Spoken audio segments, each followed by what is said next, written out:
Hey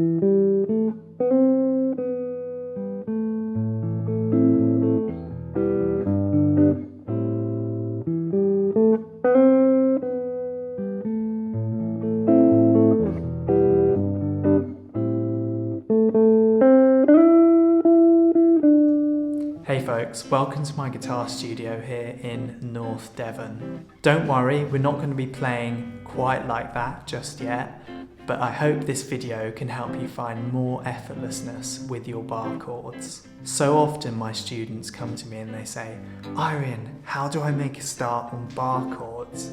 How do I get the tone right? How do I get my hand and my arm position right? This video is aimed at helping you learn bar chords with more embodied effortlessness, helping you find a sense of ease in the early stages of learning them.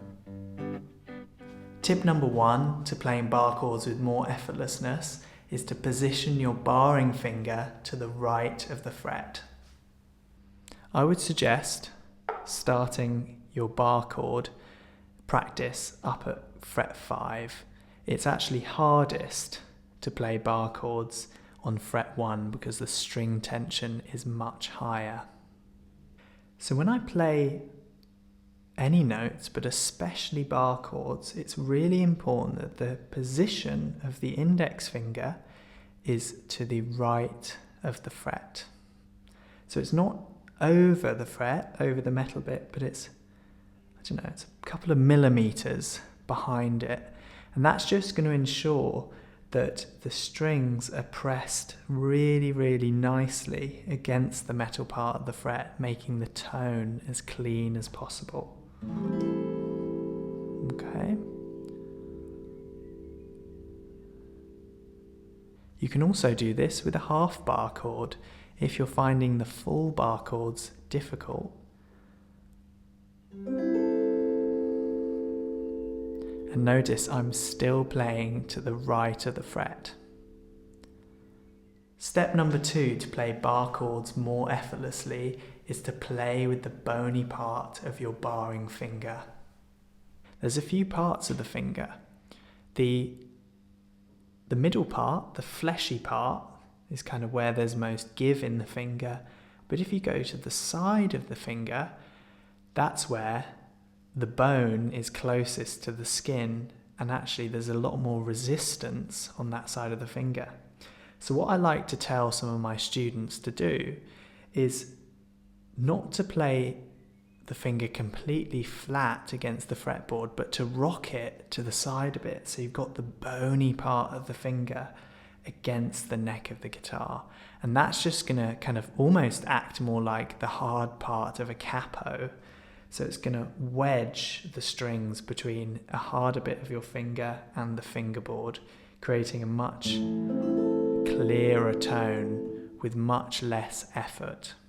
Step number 3 to playing bar chords more effortlessly is to use the weight of your arm. Now, it is important that there is a certain development of the muscles around the thumb and the index finger to allow a degree of squeeze between the two, but also thinking about how are you using your body, how are your shoulders, and how is your arm involved in playing your bar chord. And the way I like to think of this is, instead of focusing so much on squeezing for dear life, which creates a lot of tension in the forearm, try and focus on using your arm to help you play the bar chord. Use the weight of your arm. There's a lot of weight here. And you can imagine there's almost a weight tied down to your elbow, pulling your arm down. Okay? And that's just going to pull against the neck of the guitar.